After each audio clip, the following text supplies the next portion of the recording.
반갑습니다. 여러분들의 투자가 행복했으면 좋겠습니다. 캐시메이커 문서진입니다. 원래 오늘 라이브를 하기로 했는데 제가 이제 어, 가족들이랑 이제 여행 갔다가 다시 돌아오는데 와 너무 차가 막히더라고요. 그래서 도저히 그 라이브 시간이 못 맞춰서 일단은 뭐 오늘 라이브를 취소를 하게 됐는데 근데 뭐 라이브를 하기 위해서 이렇게 준비한 자료도 아깝고 그다음에 IRA 법안과 관련된 부분을 또 제 시각으로 또 듣고 싶어 하시는 분들도 있을 것 같아서 일단 늦은 시간이지만 일단 영상으로라도 이야기를 해 드려야 될 것 같아서 이렇게 영상을 찍게 되었습니다. 자, 그러면 이제 빠르게 본론으로 들어가 보도록 하겠습니다. 일단 먼저 어 지난주에 발표됐던 이제 PCE 물가 지표와 관련된 부분인데 내용은 좋습니다. 전체적으로 근데 이거는 뭐 어차피 뭐 CPI가 발표됐기 때문에 최근 들어서 이제 PC는 시장에서는 좀 메인급 재료로는 좀 확인 이 작용하지 않긴 하죠. 어쨌든 MON 기준으로도 나쁘지 않았고요. 그다음에 YOY 기준으로 좋았습니다. 전체적으로 물가는 좀 잡히는 모습을 보였다. 지난달 같은 경우가 덜컥했죠. 예, 아무래도 떨어지고 있었는데 갑자기 팍 올라가는 걸 보면서 좀 덜컥했다가 다시 좀 안정을 찾는 모습을 좀 보였다라는 거고요. 실질적으로 내용적인 측면도 나쁘지 않았습니다. 보시는 것처럼 저축률은 꾸준히 올라간다. 저축률이 올라가는 건 제가 지난 11월 달에 영상인지 제가 라이브인지를 모르겠지만 11월 영상에서 한번 이야기 드렸던 것 같아요. 저축률이 이렇게 떨어지고 있다라는 거는 이게 낮다라는 거는 경기 침체에 대한 우려감으로 해석할 수도 있겠지만 결국에는 미국 국민들이 노동시장으로 많이 뛰어들 것이다. 지금까지는 벌어놓은 게 있으니까 되도록 일을 안 했는데 이제 벌어놓은 걸 다 까먹기 때문에 노동시장으로 뛰어들 것이고 이게 결국은 고용지표에 반영이 될 건다. 그러면 뭐 실제로 일자리 자체는 늘어날 수 있겠지만 노동 참여율도 함께 올라가기 때문에 실업률은 올라간다. 이거는 근데 부정적으로 볼 필요는 없고 그만큼 노동 시장 자체가 좀 빡빡했던 부분이 좀 풀리는 부분이다. 시장이 좀 긍정적으로 영향을 미칠 거다라고 이야기 드렸는데 최근 들어 모습은 좀 그런 모습을 보이고 있죠. 그리고 어쨌든 이렇게 내 이 시중에 돈이 없기 때문에 내 곳간에 지금 돈이 다 나갔기 때문에 다 떨어졌기 때문에 일을 해서 소비를 하는 것보다는 일정 수준의 이 곳간의 돈을 채우기 위해서 곡식을 채우기 위해서 일정 수준은 계속 좀 저축률이 올라갈 것이다.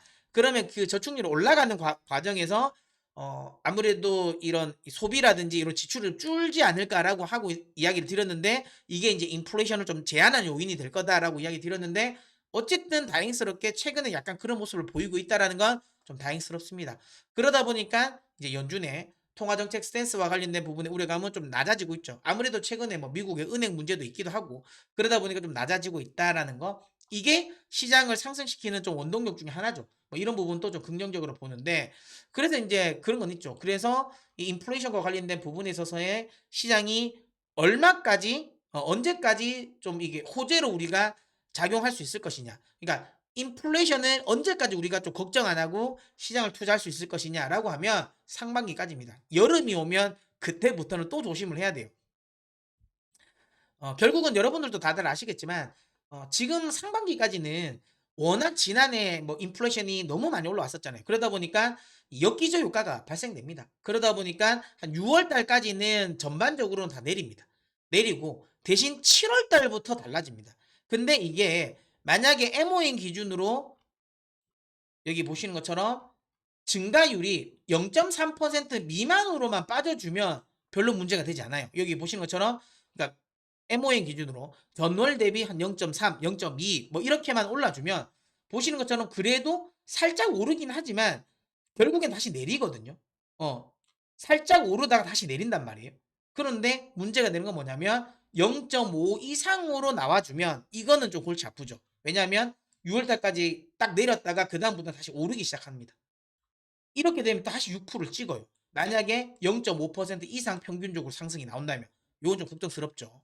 근데 저는 개인적으로는 어쨌든 SVB 사태가 터지고 있는 상황이기 때문에 그다음에 이제 지금부터는 또 이 주택 가격, 주거비 하락이 반영되는 시점이라 보거든요. 그래서 MOE 기준으로 아주 막 드라마틱하게 막 급등은 나오지 않을 것 같아요. 그래서 저는 안심은 하는데 그럼에도 불구하고 확실하게 6월 달 이후에는 좀 조심을 해야 된다라는 거고.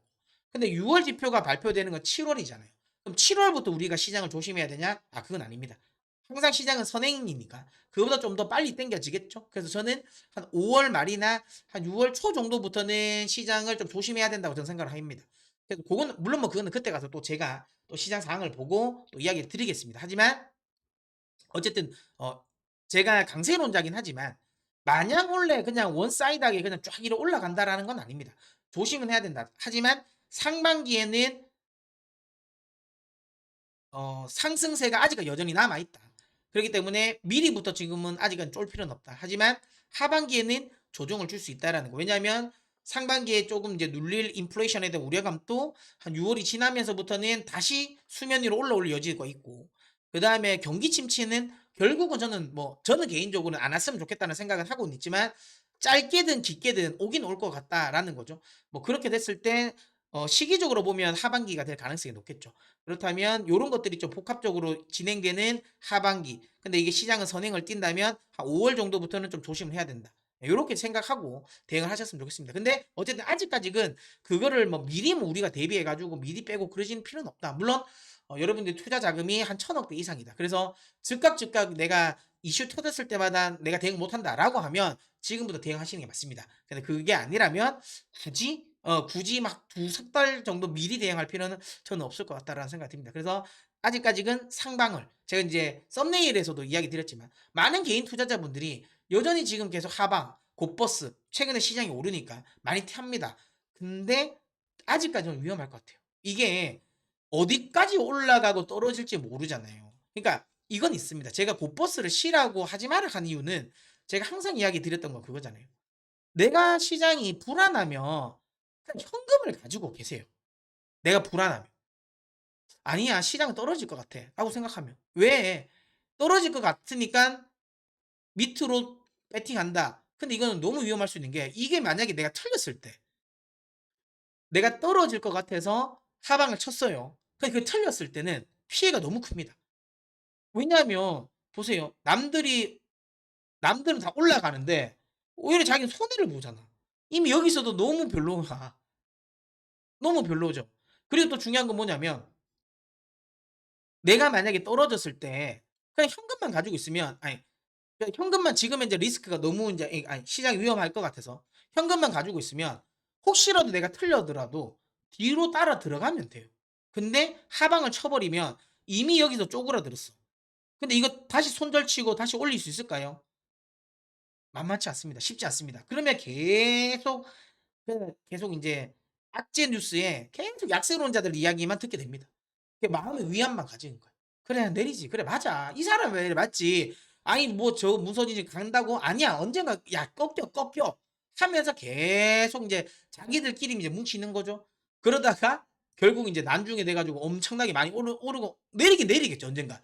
근데 이때까지 이게 버틸 수 있겠냐는 거지. 얼마까지 올랐다가 올라가서 근데 조정 줄지 모르잖아요.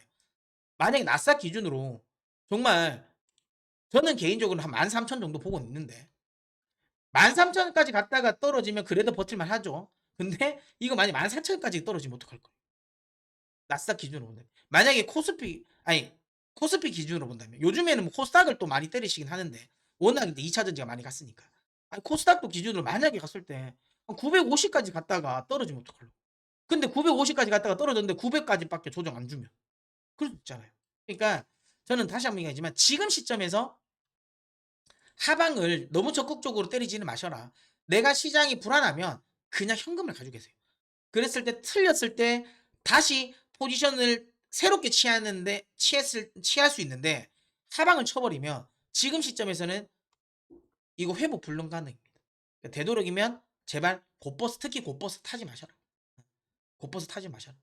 예, 요렇게 이야기 일단 드리도록 하겠습니다. 그래서 어쨌든 시장이 전체적인 상반기에 대응 전략은 저는 상승 쪽에 베팅하는 게 저는 맞다라고 보고 있고, 어, 내가 정불안하면 그냥 현금 가지고 계셔라. 지금 같은 시장에 대기 매수세가 세고 조그만한 이슈에, 그러니까 호재로 좀 반영이 될 가능성이 높은 지난해의 악재가 걷혀지고 있는 상황.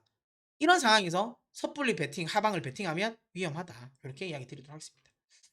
자, 그러면 이제 이번에 이제 뭐 오늘 뭐 핵심이죠. IRA 법안과 관련된 부분인데 이거는 이미 주말에 워낙 뉴스가 많이 나와 가지고 많은 분들이 다들 접하셔서 다들 아실 건데요. 일단 내용은 이겁니다. 뭐 북미 생산 이거는 전기차만 해서 이거 가지고 악재다라고 하길 수는 있는데 결국에는 이거는 아니 처음부터 이거는 말이 안 되는 거였어요. 이거는 그러면 사실 IRA 법안은 미국 기업을 그러니까 미국을 잘 살게 하기 위한 법안이잖아요.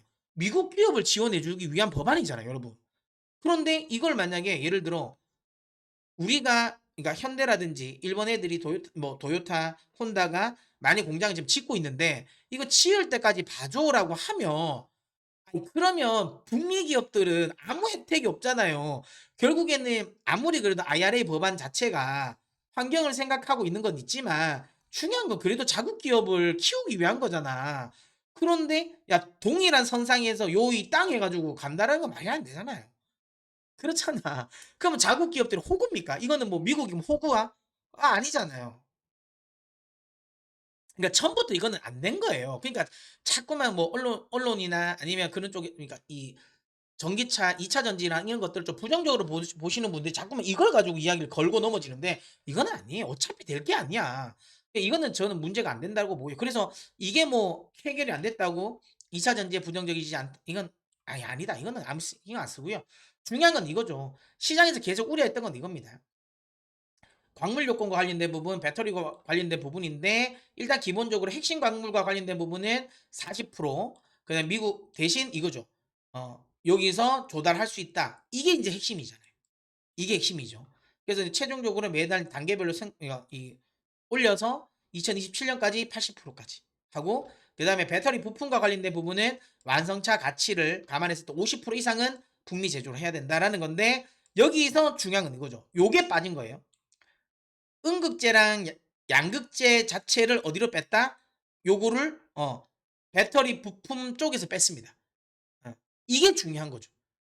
그러니까 이거는 결국에는 우리가 흔히 말하면 그러니까 LNF라든지 우리 이제 에코프로 BM이라든지 이런 아니면 뭐 나노신 소재, 대주전자재료 이런 애들이 아직까지는 중국산 제품들을 원료를 가지고 전구체를 가지고 우리나라에서 가공을 해서 수출하는 거 괜찮다라는 거죠. 이게 2차 전지 업종의 가장 핵심이었잖아요. 근데 이거는 우리의 요구를 다 들어줬습니다. 그래서 이 부분은 아주 긍정적이다라고 보시면 되고요. 이거는 맞죠. 왜냐하면 미국 입장에서도 어쨌든 자국 기업들도 우리나라라든지 뭐 일본의 지금 이 배터리를 어, 소재를 쓰잖아요. 근데 만약에 이것까지도 지금 자국 기업으로 해야 된다고 해버리면 여기 그러니까 전기차 완성차의 기준을 맞춰줘 버리면 그러면 미국 기업들도 자동차를 못 만들어요. 그러니까 이제 이거는 이제 뺀 거지. 그래서 다만 어쨌든 시간을 벌어다 준 거죠. 시간을 벌어다 준 거고. 왜 아까도 했지만 완성차는 최종적으로 경쟁사가 되기 때문에 그 경쟁사에게 시간을 굳이 벌어줄 이유가 없는 거고. 근데 요런 이제 이런 2차 전지 소재 부품 업종들 같은 경우는 결국 경쟁사라기보다는 자국 기업들, 그러니까 자국 기업에게 이 도움이 되는 회사잖아요. 협력 관계잖아요. 그러다 보니까 얘들에게는 시간을 좀 벌어다 줬다라고 보시면 됩니다. 그래서 전체적인 내용 자체는 굉장히 좋다라고 보시면 되고 그렇게 되면 이제 2차 전지는 폭등을 할까요? 제가 지난 주말에 그러니까 금요일인가요? 영상 올릴 때 그랬죠. 단기 조정 줄 수 있다고. 이게 나왔지만 저는 아침에 한번 빡 올랐다가 전 떨어질 것 같아요. 왜냐하면 이 IRA 세부 지침 내용 자체가 기대감을 안 가진 게 아니었잖아요. 이미 시장은 여기에 대한 기대감으로 관련 종목들의 주가는 다 올랐어요. 그렇기 때문에 이벤트 전에 이미 주가가 올라왔기 때문에 결국은 이게 재료의 노출로 인식될 가능성이 높습니다. 그래서 우리 흔히 말하는 소문에 사서 뉴스에 팔아라는 말이 제가 보기에는 내일 진행될 가능성이 높아요. 물론 뭐 뒤에도 이야기 드리겠습니다. 근데 좀 선별적인 이 소나기가 내릴 것 같습니다. 모든 2차 전지 업종이 안 좋아지지는 않을 것 같고요. 그러니까 일정 수준은 몇몇 애들은 좀 선별적으로 조정 안 줄 수 있을 것 같습니다. 물론 뭐 핵심 저는 LNF는 조정을 생각보다 안 줄 것 같아요. 왜냐하면 얘는 생각보다 뭐 에코프로 BMA라든지 그다음에 뭐 코스모 신소재라든지 포스코 케미칼만큼은 안 올라갔거든. 그러니까 이런 애들은 상대적으로 좀 수혜를 많이 본다. 특히 LNF 같은 경우가 제가 예전에 이제 2티어로 분류했을 때 지금은 1티어라고 이야기를 하지만 2티어로 분류해 드렸을 때도 왜 걔가 그렇게 분류해 드렸어요? 왜 그렇게? 미국 진출이 가장 늦거든요. 그렇기 때문에 제가 안 좋게 봤는데 오히려 이런 IRA 법안이 요런 식으로 "미국에 당장 지출 안 해도 된다."라고 하면 당연히 LNF가 수익을 많이 벌 수밖에 없죠. 뭐 그렇기 때문에 LNF 쪽은 뭐 그렇게 걱정을 안 하셔도 될 것 같긴 하지만 많이 올랐던 애들 코스모 신소재라든지 에코프로 BM이라든지 에코프로라든지 아니면 뭐 포스코 케미칼이라든지 요런 애들은 좀 조정을 줄 수 있다. 이렇게 보시면 되고요. 그다음에 뭐 응급제 관련 종목들도 단기적으로는 오를 것 같지만 응급제 관련 종목들이 대부분 지금 굉장히 많이 올랐습니다. 우리의 뭐 저희 뭐 고객들의 가장 주력이라고 볼 수 있는 나노신소재도 많이 올랐어요. 그렇기 때문에 요런 애들이 좀 차익 실현 매물이 나올 가능성이 높다. 다만 이게 그러면 추세적으로 빠질 것이냐라고 하면 그건 아니다라는 거예요. 그러니까 예전만큼 그러니까 1 월부터 해서 지금까지 3월 달까지의 이런 강력한 드라이브를 2차 전지가 걸 수 있을까라고 하면 당분간 어려울 것 같다. 제가 2차 전지를 부정적으로 보진 않잖아요. 그런 사람인데도 이렇게 이야기하면 많이 오른 건 맞습니다. 왜냐하면 우리가 흔히 말하는 예전에 차화정 시대 있잖아요, 차화정. 음. 차화정에서 자동차가 코스피 전체에서 차지했던 시총 비중이 13% 정도까지 됐어요. 그리고 나서 고점 찍고 내려왔거든요. 그다음에 오히려 이거는 좀 뭐 코스피라서 체감이 덜 올 수도 있는데 우리가 흔히 말하는 2018 년이죠. 18 년부터 19 년까지인가요? 요때 한번 바이오 붐이 한번 일어났었잖아요. 코스닥 바이오 붐. 이때 코스닥의 시총이 그러니까 이 바이오의 코스닥 비중이 얘도 14% 까지 갔어요. 그리고 꺾였습니다. 물론 요건 있어요. 다만 차화정과 바이오가 좀 다른 건 차화정이 어쨌든 꺾일 수 있 이거 13% 까지 가고 꺾였던 이유는 결국은 차화정도 시클리컬 업종이에요. 업종을 그러니까 이 경기를 탈 수밖에 없기 때문에 그러다 보니까 일정 수준 더 계속 늘리기는 어렵다라는 거고. 그다음에 바이오 같은 경우는 최종적으로 많이 올라왔지만 결과물을 못 냈어요. 그러니까 주가는 엄청나게 많이 올랐는데 이 결과물을 내놓을 줄 알았는데 실제로 결과물이 나오지 않았죠. 계속 임상 실패하고 막 이러다 보니까 두주두둑 내린 겁니다. 그러니까 섹터에 대한 신뢰도가 무너졌기 때문에 더 못 가고 떨어진 거다라고 저는 생각이 들고요. 근데 2 차전지 좀 다르죠. 왜냐하면 지금 현재는 사이클 산업이 아니잖아요. 그냥 성장 산업이라 보면 되는 거고. 그다음에 아직까지 이 바이오처럼 실체가 없지도 않아. 얘들도 실체가 있어. 그래서 추가적으로 저는 조금 더 비중이 더 높아지긴 할 겁니다. 근데 지금이 13% 거든요. 지수에서 지금 차지하는 비중이 13% 예요. 그래서 부담스러운 건 맞아. 이전에 있었던 애들의 고점의 수준까지는 오긴 왔어. 하지만 무조건 그러니까 그것 때문에 그 수치만 가지고 지난번처럼 이제 고점이다라고 말하기는 어렵지만 그래도 확실하게 부담이 되는 건 맞습니다. 그래서 이제부터 그 2차 전지 같은 경우는 좀 수익 내기가 조금 까다로울 수는 있어요. 그러니까 1 월부터 해서 한 3월 달까지는 주사위만 굴려도 될 것 같아. 그러니까 뭐 아무거나 눈 감고 그냥 이렇게 아무거나 찍어도 그냥 2 차전지 아니면 다 갔다. 물론 장비주 빼고 다 갔다라고 보면 되는데 지금은 좀 옥석 가리기가 많이 필요할 것 같아요. 그러니까 난이도가 어려워진 섹터가 됐어요.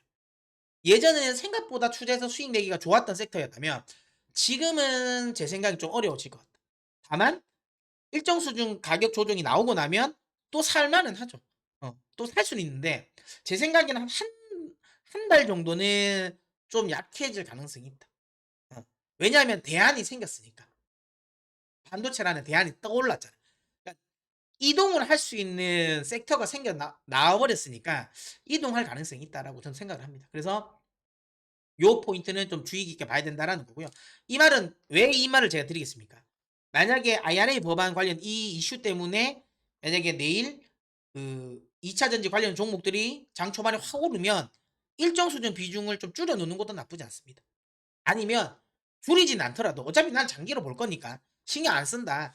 저는 괜찮다고 봐요. 이야기 드렸죠. 내가 장기로 보는 분들은 그냥 잔파도는 신경 안 쓰셔도 돼요. 안 쓰셔도 되니까. '나는 그거 신경 안 쓴다.'라고 생각하시는 분들은 그냥 그러니까 홀딩하셔도 되는데 대신 내가 원래 없었어. 내가 지금 계속 2차 전지를 안 가지고 있고 사고는 싶었는데 너무 높아서 못 샀는데 이 IRA 법안 이거 이 내일 만약에 급등 나오는데 와 이거 이렇게 가면 아예 영원히 못 사겠다 싶어서 그냥 덥석 사는 분이 계실까 봐. 그러지 마시라고. 어. 지금 2차 전지는 좀 기다려야 돼요. 기다리면 또 한번 기회 옵니다. 그러니까 조금 기다리는 시기다라고는 생각을 하고 분명히 내용은 좋아. 하지만 이게 가격의 반영이 상당 부분 됐기 때문에 좀 주의는 해야 된다. 그리고 이제는 2차 전지는 좀 대응하기도 까다롭겠지만 종목을 발굴하기도 좀 어려워졌어요. 대응하기 어려운 섹터가 되기 때문에 내가 만약에 이렇게 이 종목을 발굴하는 능력이 뛰어나지 않다고 생각하시면 굳이 지금은 2차 전지에 목숨 걸지 마십시오. 아시겠죠? 어. 2차 전지를 엄청 좋아하는 제가 이런 이야기를 하니까 좀 겁나실 수도 있는데 단기적으로는 그렇다는 거예요. 단기적으로는 좀 조정 줄 수 있다. 아시겠죠? 다만 뭐 LNF라든지 아니면 아직도 덜 오른 것들도 있어요. 그리고 제가 방금 이야기했지만 난이도가 높은 거지. 실제로 뭐 종목을 골라내는 눈이 또 높으신 분들은 오히려 더 좋아할 수 있어. 좋은 종목들 조정 줄 때 오히려 담을 수 있으니까 뭐 그런 기회라고 생각하실 수도 있습니다. 이거는 개별적인 그러니까 개개인의 역량의 차이라고 저는 봅니다. 무슨 말인지 아시겠죠? 그래서 2차 전지는 뭐 단기적으로 좀 조정 줄 수 있고 그렇기 때문에 지금 당장 매수는 아니다. 조정 준다고 해서 추세 하락 나오지 않는다. 어. 기다리면 좋은 가격이 오니까 2차 전지는 이번 조정을 그러니까 이번의 흐름은 좀 그동안 내가 2차 전지 비중이 많지 않았던 분들을 비중 늘리는 기회로 삼으셔라. 무슨 말인지 아시겠죠? 지금 당장 덥석 사지 마시고 기다리면 기회는 온다. 이렇게 생각하시면 되고 반도체 쪽이 저는 좋아 봅니다. 이제 오히려 1월에서 3월 달에 그 2차 전지의 분위기를 반도체가 탈 것 같아요. 근데 물론 2차 전지만큼 폭발적인 퍼포먼스는 안 나옵니다. 이 반도체 특성상. 왜냐하면 2차 전지는 실적도 좋았거든요. 앞으로의 실적도 계속 좋아. 그리고 얘는 또 사이클 산업도 아니야. 그러다 보니까 멀티플을 굉장히 많이 줬는데 반도체는 달라요. 반도체는 기본적인 사이클 산업이 성장 주긴 하지만 기본적으로 사이클 산업이고요. 그 다음에 실적이 안 받쳐줍니다. 실적이 안 받쳐주기 때문에 우리가 그거 있죠. 빅베스 그러니까 여기가 바닥이야. 실적이 이제 나올 그러니까 안 좋을 만큼 최악은 다 나왔어. 라고 해서 주가가 올라가긴 하죠. 하지만 그렇다고 해가지고 막 퍼포먼스를 뭐 예를 들어 2차 전지처럼 막 멀티플을 막 꽉꽉 줄 수 있느냐? 그렇지 않다라는 거. 반도체 같은 경우는 또 엄청나게 오래된 산업이기 때문에 기본적으로 반도체의 평균적인 또 멀티플이 또 있단 말이에요. 그러니까 그걸 넘겨서 더 주기도 어렵고 실적도 아주 많이 나오는 건 아니기 때문에 2차 전지만큼의 퍼포먼스는 나오지는 않을 건데 다만 그래도 제가 개인적인 생각은 어쨌든 지금부터 해서 한 6월 달까지 저는 원래 시장을 6월 달까지는 5, 6월까지는 괜찮을 거 보니까 앞서 이야기 드렸잖아요. 하반기 좀 조심해야 되고 그러면 상반기까지 어쨌든 그러면 남아있는 상반기 뭐 한 두 달 정도 되겠죠. 두 달 정도까지 내가 만약에 투자를 한다면 어디에 투자를 해야 되냐라고 하면 2차 전지보다는 그래도 반도체가 조금 더 퍼포먼스는 더 나오지 않을까라고 생각합니다. 그래서 지금은 제 개인적인 생각에는 반도체 쪽을 조금 더 공부를 하셔서 종목 발굴하셨으면 좋겠다라는 생각이 들고요.